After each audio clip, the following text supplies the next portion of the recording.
Hello and welcome to my channel. This is part 3 of my new play guide for the Mesmer profession. In part 1, I gave you an overview of the profession and outlines its unique skills and abilities. In part 2, we focused on weapons, options and skills. In part 3, we will dive into the remaining slot skills, specializations and builds, and veteran players from the Guild Wars 2 subreddit community will share with you their hard-earned insights into this beautiful but intricate profession. There are links to part 1 and 2 of this guide in the top right hand corner of the screen for any who need, and links at the end of the video to my ever-growing profession guide playlist. So let's jump into utility slot skills. As you level, you will unlock utility slot skills here in your hero panel. If you are unsure of how to unlock your skills and specializations, there is a link again in the top right hand corner of the screen to my guide on that topic. There are 4 utility slot skills which summon clones and phantasms. Mirror Images summons 2 clones and is a stun breaker. Decoy grants stealth for 3 seconds and is also a stun breaker. If used against a target, the skill summons a clone, but it can also be used outside of combat. Phantasmal Defender summons an illusion which in turn casts Illusion of Defense. This is an area of effect spell that redirects 33% of the incoming damage to the phantasm every 5 seconds until the illusion is destroyed. This can affect up to 5 allies who are inside its radius of 600. Phantasmal Disenchanter nullifies boons on enemies and conditions on allies in a radius of 240 for up to 5 targets. Then it summons an illusion whose attack does exactly the same. You should note the skill seemingly prefers to bounce to allies instead of enemies. All professions have access to Signet skills which have a passive and an activated effect. The Mesmer has 6 Signet skills. Signet of Domination passively improves conditions and on activation stuns your target for 3 seconds and has a range of 1200. Signet of Aether passively grants health every second based on the number of active illusions you control. On activation, it heals you and refreshes all your phantasm skill recharges. The more illusions active, the more healing received on activation. Signet of Illusions passively increases all your summoned illusions' health by 50%, and on activation recharges your illusion shatter skills. Signet of Inspiration passively grants swiftness and a random boon on you. When activated, you apply 1 instance of any boon you would currently have to nearby allies. This can affect up to 5 allies in a range of 600. You have access to all possible boons. Signet of Nightmare passively increases your condition duration by 20%. When activated, this skill acts as a stun breaker and also applies 5 seconds of blindness, cripple, and 10 stacks of vulnerability on up to 5 targets. The Elite Signet of Humility passively reduces the duration of stuns, dazes, fears and taunts you suffer by 20%. Its active skill transforms your target into a mower in land-based combat and a tuner in aquatic. Whilst shapeshifted, your enemy's offensive potential is dramatically hobbled. Heart of Thorns players who have unlocked the Chronomancer Specialisation have access to utility well skills. Mesmers have access to 5 wells, which are ground targeted skills that warp time and perception for both allies and enemies. You should note wells cannot be used in aquatic combat. Well of Eternity is a healing skill which lasts for 3 seconds and can affect up to 5 targets. When cast, it heals the Mesmer and then pulses 3 times, removing conditions. At the end of its duration, allies in range will be healed. Well of Action can affect up to 5 targets and pulses out damage and slows your enemy. The well lasts for 3 seconds, at the end of which it grants 4 seconds of quickness to you and your comrades. Well of Calamity pulses out damage to up to 5 targets while inflicting 2 seconds of cripple and weakness on them. The well pulses 3 times and finishes with a massive burst of damage. Well of Precognition, on activation, grants the Mesmer 1 second of stability and acts as a personal stun breaker. At the location of the well, allies are granted Aegis, which blocks the next incoming attack for 3 seconds. The well pulses 3 times and can affect up to 5 targets. Well of Recall lasts for 3 seconds, pulses 3 times, and damages up to 3 targets, as well as applying 1 second of chill on them. At the end of its duration, the well grants allies Alacrity for 5 seconds, which decreases the recharge rate of your skills by 33%. The elite skill Gravity Well hampers your enemy's movements, knocking them about for a total of 3 seconds. The well pulses 3 times, lasts for 3 seconds, and can affect up to 5 targets. When it expires, any targets still inside the well will receive heavy damage. The Downed State.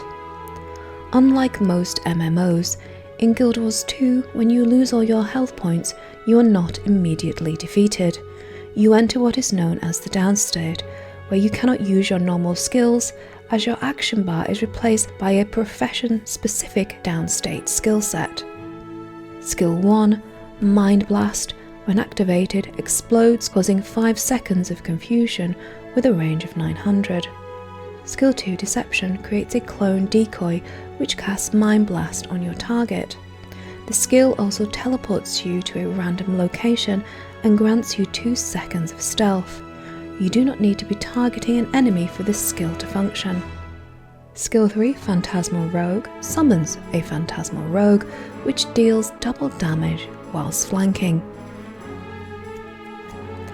Skill 4, Bandage, is a channeled heal which grants you around 5% of your health every second. It also activates a vocal call for help and is cancelled when you take damage.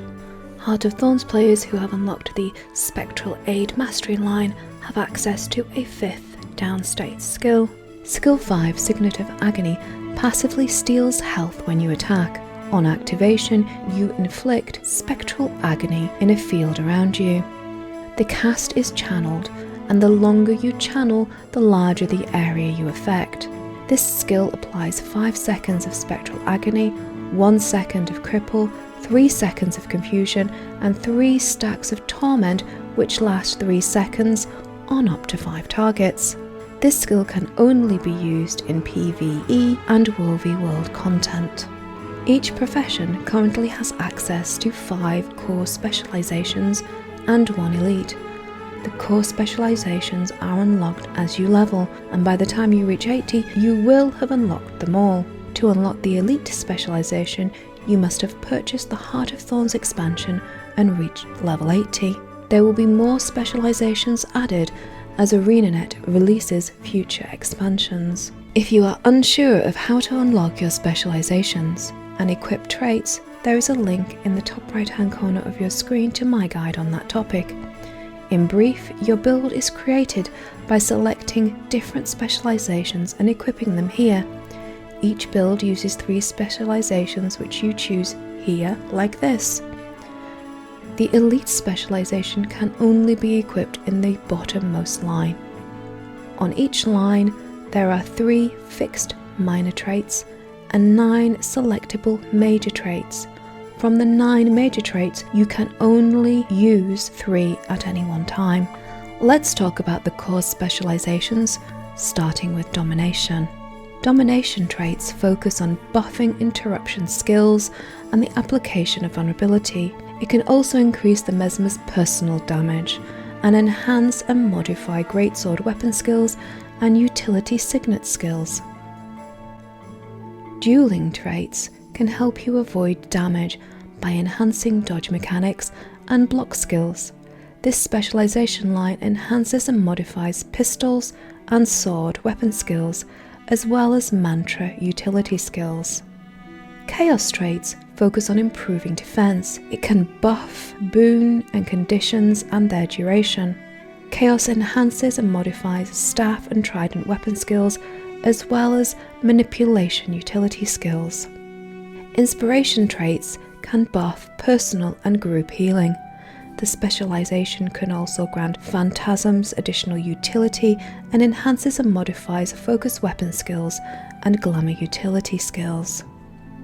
Illusion traits can improve shatter effects and reduce their cooldown. The specialisation can increase your phantasm's attack speed and increase their damage and condition output. Scepter and torch weapon skills are enhanced and modified by this line. The Mesmer elite specialisation is the Chronomancer, which is used in almost all meta endgame builds. Unlocking this elite grants you access to shields, a 5th shatter function called Continuum Split, and a new set of utility skills called Wells.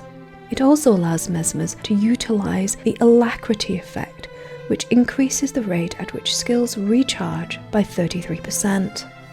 Mesmers are viable in all game types, especially, but not exclusively, in group content. As with all professions, the Mesmer is evolving as the game matures. I will share a few of the current builds which are considered fairly optimal, but even that is open to fierce debate. I honestly think with the legalization of DPS meters, more diverse builds will be discovered, which can only be a good thing. That said, damage meters can be a divisive topic. For me, as long as meters are being used as a tool and not a weapon, I think that they can help a great deal. I'm interested to know your opinion on damage meters. Do let me know in the comments below. Disclaimers and caveats firmly in place, let's share some builds. Starting with player versus player build, the Chronomancer Phantasm Shatterer. This build uses the following specializations: Inspiration 3-2-1, Illusions 2-3-2, and Chronomancer 2-2-3. This conditioned build focuses on spawning and shattering illusions whilst wielding a staff and sword and shield. For WvW World, the conditioned Roma build using again staff, shield, sword gives good, strong condition damage and sustain, using the specializations Inspiration 3-2-1, Illusions 2-3-1, and Chronomancer 2-2-3. For best effect, use Viper stats and focus on shattering to deal damage, cleanse and heal. For raids and fractals, the Minstrel Tank provides quickness and alacrity for your group and has enough vitality and toughness to tank most encounters. Using sword, shield and focus with cleric's armor and minstrel weapons, this build uses the specializations Inspiration 2-2-2, Domination 2-2-2, and Chronomancer 3-3-3. There are several variants for this build, so please do read the small print before you jump into content. There will be links to all builds mentioned in the description below. I always recommend new players head over to metalbattle.com and quantify. These build sites have a wealth of information about builds, gearing, skill rotations, and even offer tactical advice. They are a stepping stone in your journey to fully understanding and mastering the Mesmer profession. Just remember though, unless you are heading into challenging group content, there is no need to sacrifice your personal enjoyment to shoehorn yourself into these optimal builds. This is your game and your free time, so make sure that you are having fun first and foremost. This is the part of the guide where I step back and veteran players from the Guild Wars 2 subreddit community share with you all the really insightful and interesting stuff about the profession. There is a lot more of their advice to be found on the subreddit, and I recommend heading over there and reading their full, unabridged comments. There will be links below. LadyElyssa says, to help avoid having essential skills interrupted, cast Distortion either at the same time or immediately before the skill you want to avoid being interrupted. This works well with Blurred Inscriptions, which is a trait found in the Domination Specialisation line, which grants you an evade when you use a Signet skill, the notable exception being the use of Signet of Nightmare. Blinks and Shatters can be used at the same time as other skills. When using long cast time skills like Wells, Mower and Time Warp, you can activate Continuum Shift during the cast to get a second use out of the skills used during Continuum Shift activated time.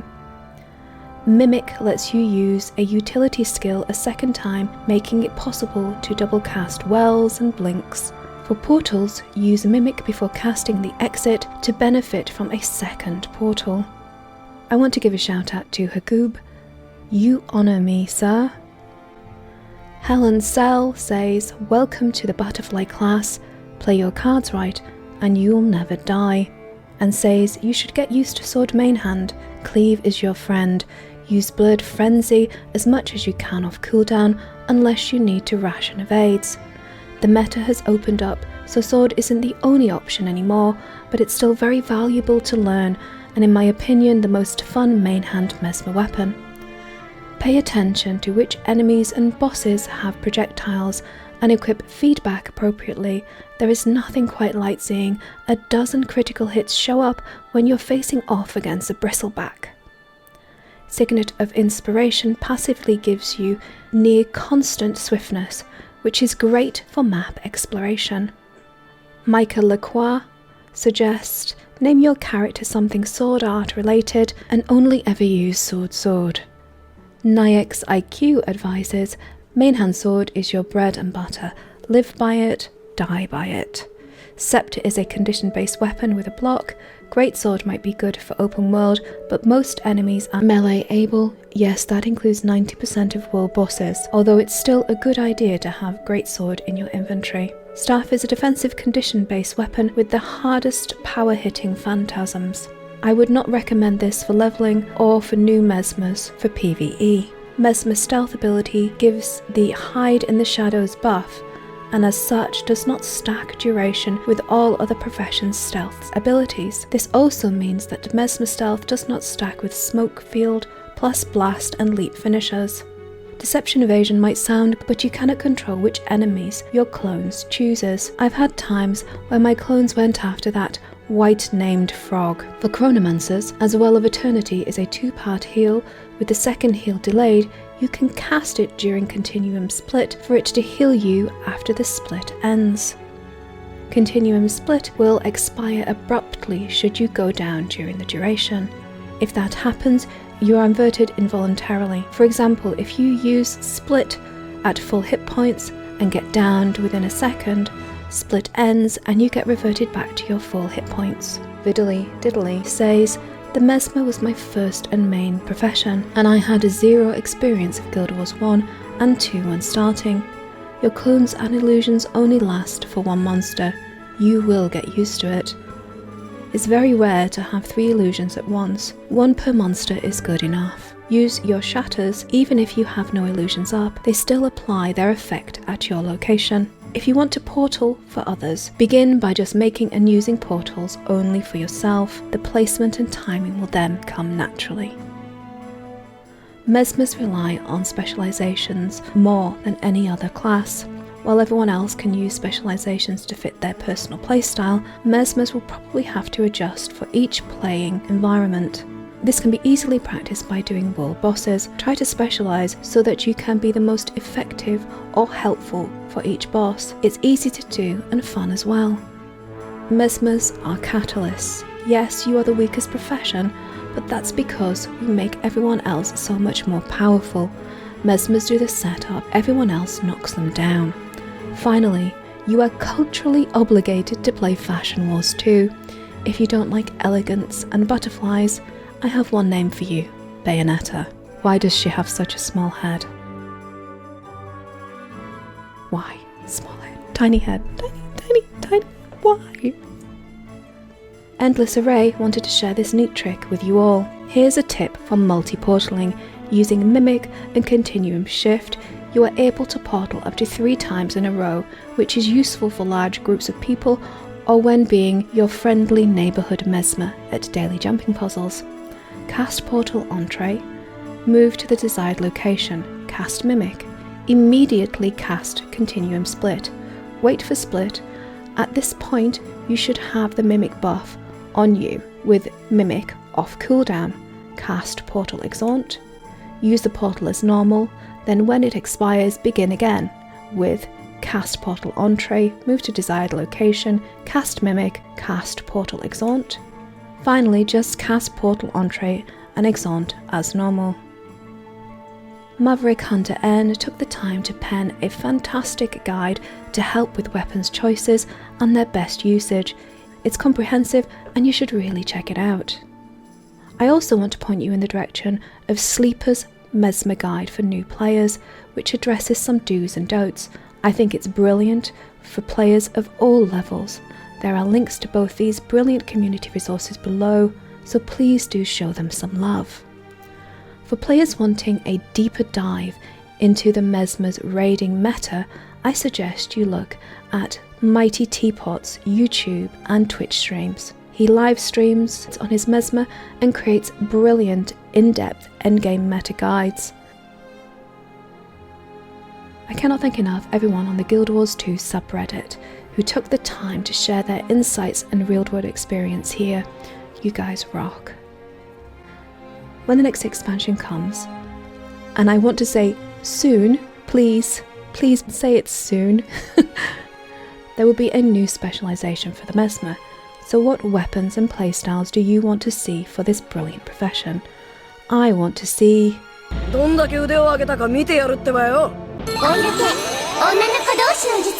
Sorry guys, only kidding. I want to see the Illusionary Beastmaster. Let the magic run wild as your short bow spawns not arrows but magical creatures that attack your enemies and protect your allies. Expecto Patronum, anybody? So that's the end of my guide for the Mesmer. I hope this guide helps you better understand the profession and inspires you to jump into the vast and beautiful world of Tyria. If you're thinking of joining the Guild Wars 2 community, there are referral links below, which thanks to ArenaNet now help support my channel. Please give this video a thumbs up if you liked it, and a thumbs down if you didn't. And as always, thanks for watching.